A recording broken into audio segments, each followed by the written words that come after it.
bacon cheddar rolls are on the menu today, and y'all are gonna be obsessed with these when you make them because I'm telling you, there's just something so ridiculously good about them. I love to take something like a cinnamon roll dough and turn it into something else because it's a very versatile dough.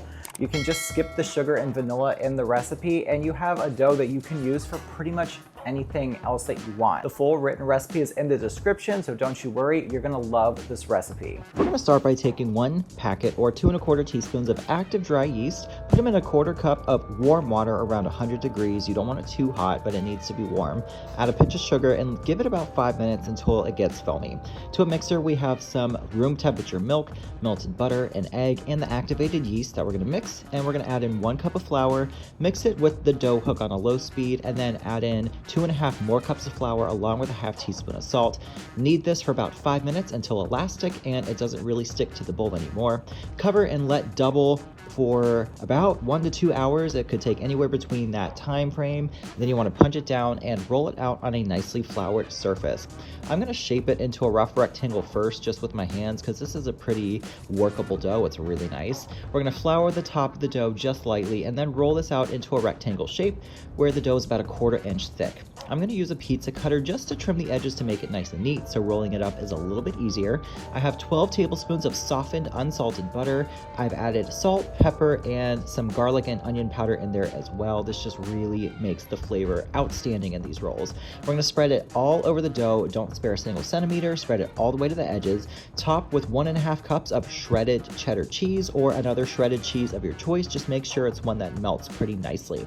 I'm going to take 8 pieces of bacon that I have cooked in the oven for about 375 degrees for around 15 minutes on a sheet with parchment, just until they were cooked but not crispy. You want them to be slightly flexible still.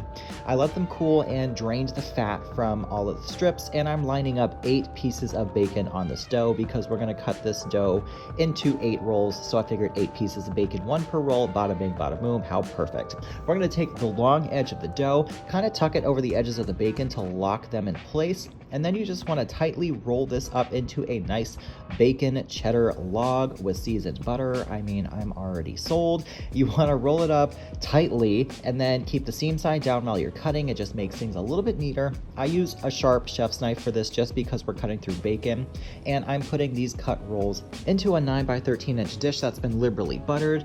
You want to space them out evenly and then cover loosely with plastic and let double or proof, which could take up to another hour. I like to just keep it somewhere warm but not too hot so the butter doesn't melt. But once they are doubled in size, preheat your oven to 350 Fahrenheit and pour over a 1/2 cup of heavy cream, which is a trick I picked up a couple years ago that yields a really soft and like gooey dough texture. It's fantastic, just trust me on it. Then you want to bake them for around 30 minutes.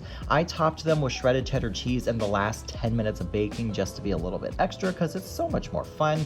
And you want to let them cool for just a little bit, have a little resistance because they're going to smell real good. But y'all, these are so good, an absolute must try, a total over the top recipe that's just fun for the heck of it.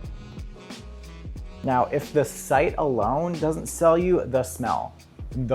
Cheesy, bready goodness baking in the oven, what is not to love about that? Full recipe in the description. Don't forget to subscribe to my other social media and my channel here on YouTube. Give this video a thumbs up and leave me some comments down below.